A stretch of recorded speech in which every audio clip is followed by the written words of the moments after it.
नमस्कार, मेरा नाम है ओम प्रकाश यादव और आप देख रहे हैं वॉइस ऑफ रिपब्लिक। हर वर्ष की भांति बिहार बाढ़ की त्रासदी से त्रस्त होता रहता है, चाहे वो कोसी में, अलकनंदा में, गंडक में, सोन में और गंगा में जलस्तर बढ़ने के कारण पटना सहित हाजीपुर और उत्तर बिहार के अधिकांश जिले, गंगा के किनारे बसने वाले शहर मुंगेर से लेकर भागलपुर और भागलपुर के निचले इलाके पीरपैंती, कहलगांव आदि जलमग्न हो गए हैं। यहाँ तक कि मुंगेर से भागलपुर जाने वाली मुख्य सड़क बरियारपुर के पास एनएच पर पानी बह रहा है। बख्तियारपुर के आगे हाथीदह के पास भी एनएच पर पानी बह रहा है। बरियारपुर में ट्रेन की पटरियां पानी में डूब गई हैं, इसलिए ट्रेनों का आवागमन भी बंद है। हम इस पर आज बात नहीं करेंगे कि सरकार रिलीफ बांटे, सरकार ठीक से इवैक्यूएट नहीं कर रही है, रिलीफ कैंप्स नहीं बंट रहे हैं। मैं इन चीज़ों पर आज बात नहीं करूंगा, ये तो आप सभी मीडिया में निर्विवाद रूप से सुनते रहते हैं। प्रश्न ये है कि बिहार ये पेरिनियल फ्लड से, हर वर्ष बाढ़ की त्रासदी से, और यहाँ के लोग कब तक जूझते रहेंगे? कब तक यह राज्य बर्बादी की, राज्य सरकार की और राजनीतिक अक्षमता की, राजनीतिक अदूरदर्शिता की भेंट चढ़ता रहेगा? क्यों आते हैं बाढ़? मेरा तो स्पष्ट मानना है कि यह प्राकृतिक आपदा से अधिक मैन मेड और पॉलिटिकल नेग्लिजेंस और पॉलिटिकल इंडिफरेंस का, उदासीनता का ये परिणाम है।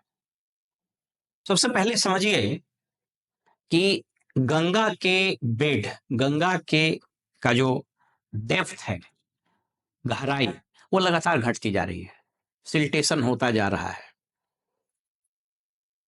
वाटरमैन के रूप से जाने जाना है इस देश में एक बहुत बड़े समाज सेवी हैं श्री राजेंद्र सिंह जी। उन्होंने इस पर बहुत काम किया है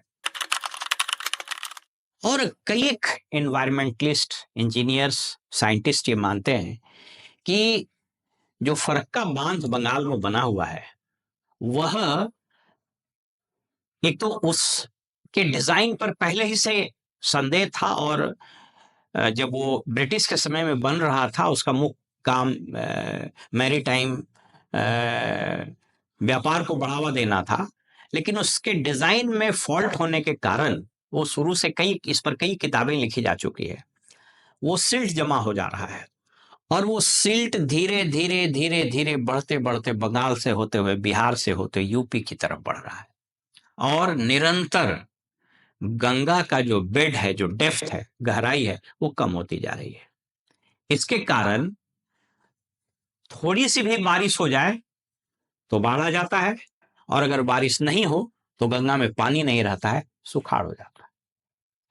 कई बार इस पर बिहार के मुख्यमंत्री जी भी, पता नहीं उनको क्या बीमारी है, जब वो एनडीए से अलग रहते हैं तो इस पर खूब चर्चा होती है कि इसको डिसमेंटल कर देना चाहिए, गंगा को अविरल होने दीजिए, लेकिन वो जब पलटी मार देते हैं तो चुप हो जाते हैं।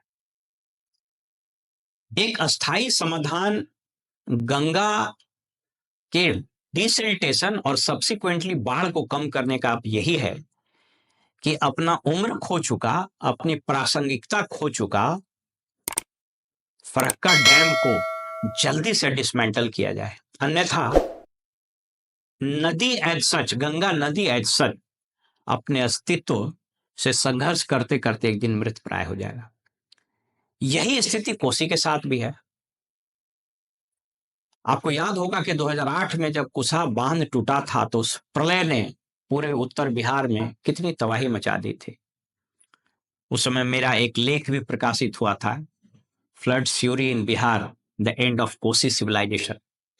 मैंने उसमें विस्तृत चर्चा की थी कि कैसे कोसी उत्तर इसको सौरव बिहार कहा जाता है। और ये सिर्फ इसलिए कि सिल्टेशन के कारण, मैं उन इलाकों में पोस्टेड भी रहा हूं सहरसा आदि जगहों में, वहां भी स्थिति यही है। कोसी का जो बेड है वह जमीन से ऊपर चला गया है, और ये इंजीनियर्स और सरकार बार बार किनारे में उसका एम्बैंकमेंट खड़ा कर, ये वैसा ही है कि जमीन के ऊपर उठ रहे पानी को आप बांध रहे हैं, जो कि असंभव है।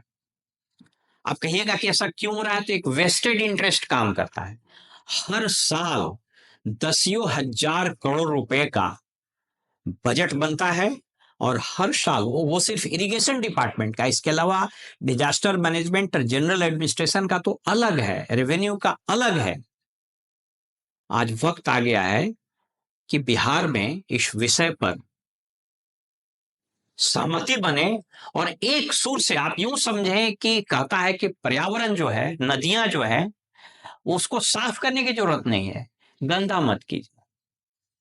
वायु को साफ करने की जरूरत नहीं है, गंदा मत कीजिए। और इस बात का प्रमाण कोविड के समय में हुआ था, जब लॉकडाउन में सारी चीजें बंद हो गई थी, गंगा भी साफ हो गई, जल भी साफ हो गया। इसलिए इस समस्या का स्थायी निदान के लिए दो काम करने की आवश्यकता है। एक तो नेपाल में हाई डैम, जिसकी चर्चा हो रही है, दूसरा उससे भी ज्यादा जरूरी है कि फरक्का बांध को इमीडिएट डिसमेंटल किया जाए और इसके फ्लो को ठीक किया जाए। नदियों को आपस में जोड़ने की योजना आदरणीय अटल बिहारी वाजपेयी जी के समय में हुई थी, लेकिन वो सारा प्रोजेक्ट, वो सारे कंसेप्ट पर आज कहीं कोई बात नहीं होती है। हम लोग अस्थायी और शॉर्ट टर्म सॉल्यूशन की बात करते हैं।